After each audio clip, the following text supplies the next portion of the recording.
Salam damai sejahtera saudara-saudara terkasih, pencinta firman Tuhan. Berjumpa kembali dengan Bible Learning with Father Joseph.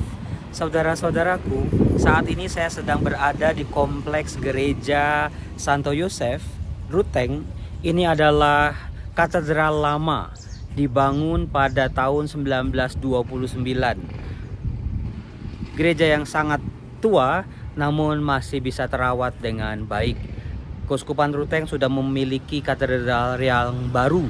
Nah, saudara-saudara, kalau Anda mampir ke Ruteng, jangan lupa datang ke sini karena kota Ruteng adalah kota yang dikenal dengan kota 1000 gereja.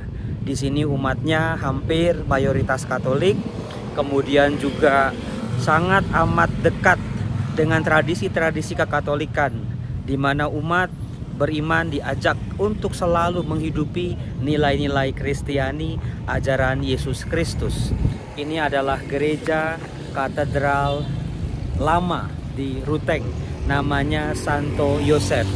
Nah, saudara-saudaraku, persis di seberang gereja itu ada ruang adorasi Maha Kudus. Tadi saya sempat ke situ mampir untuk doa sebentar, untuk bersyukur, untuk mencoba untuk sekali lagi mengadakan eksamen konsiensie, artinya sebuah pemeriksaan batin di siang hari, di mana ketika saya berdoa di situ, setiap hari kita coba untuk menyatukan kehendak kita pada kehendak Bapa. Maka teladan Bunda Maria, Fiat Voluntas Tua, terjadilah padaku menurut kehendakmu, itu bisa kita ulang setiap kali siang hari kita berdoa pada Tuhan. Apalagi ketika kita masuk ke ruang adorasi, kita menyembah Tuhan, kita menundukkan hati kita di hadapan Tuhan. Saudara-saudara, dalam doa kita hendaknya boleh meminta, boleh memohon, sangat boleh, tetapi biarlah doa-doa kita juga berwarna. Salah satunya adalah kita mohon pada Tuhan, Tuhan, terjadilah padaku menurut kehendakmu.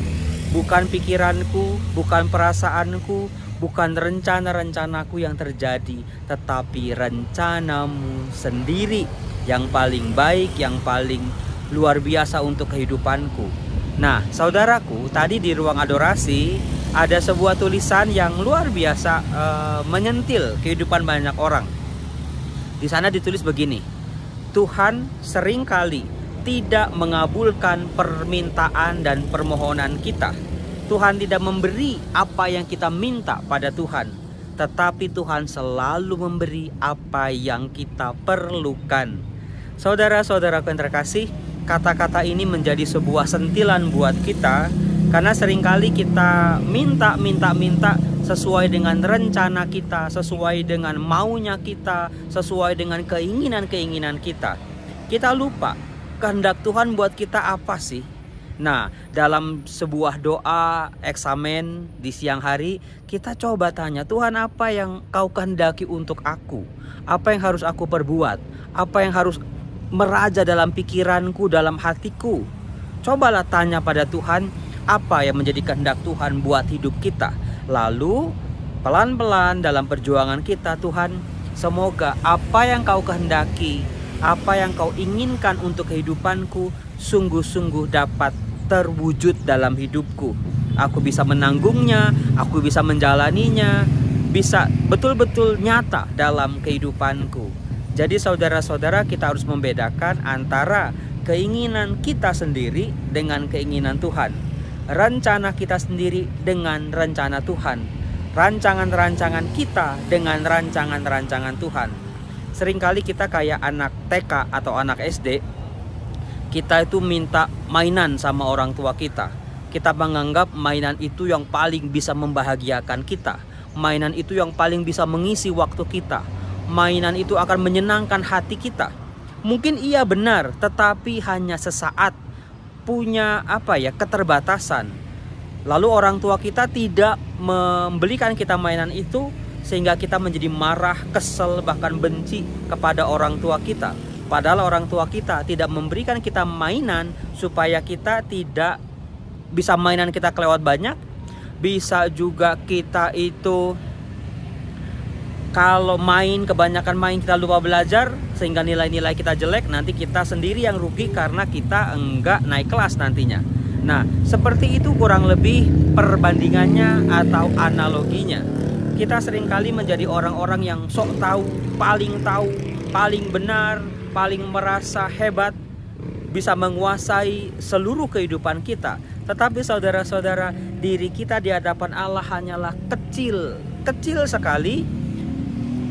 Tuhan yang paling tahu, Tuhan yang paling mengerti, Tuhan yang paling tahu apa yang kita perlukan.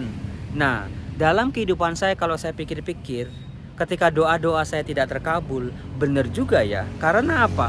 Tuhan selalu memberikan apa yang saya perlukan dan itu yang terbaik. Buktinya apa? Sampai sekarang saya masih sehat, sampai sekarang saya bisa berjalan sesuai dengan jalan Tuhan. Sampai sekarang Tuhan selalu mengasihi saya. Karena apa? Karena Tuhan memberi apa yang saya perlu. Saya yakin Tuhan yang baik, Tuhan yang tahu keperluan-keperluan saya juga adalah Tuhan yang sama. Tuhan yang tahu keperluan-keperluan Anda semua. Tinggal bagaimana kita bisa membedah. Kalau kita butuh sesuatu, kita mau sesuatu, kita merencanakan sesuatu, kita bisa bertanya pada Tuhan, ini keinginanku saja, ini kemauanku saja, ini rencana-rencanaku saja, untuk nafsu-nafsuku, untuk keinginan-keinginanku, kesenangan-kesenanganku, atau apakah sudah sesuai dengan apa yang Tuhan mau untuk hidup kita. Saudara-saudaraku terkasih, seringkali manusia keras kepala. Seringkali manusia itu memaksa Tuhan. Tuhan bisa aja bilang belum, atau bisa bilang tidak, atau bisa bilang tunggu. Dia menghendaki yang terbaik buat kita, pasti memberikan yang terbaik buat kita kalau sesuai dengan rencana dan rancangannya.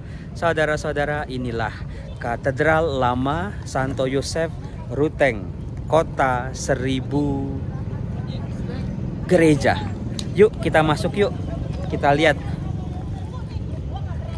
ya, kayak apa sih dalamnya. Mari. Ini saya bersama rombongan Haheho dari Samadhi.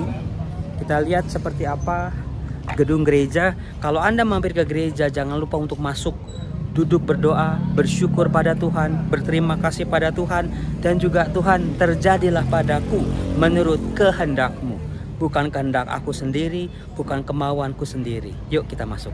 Karena di dalam nggak boleh ngomong, kita hening ya. Mari.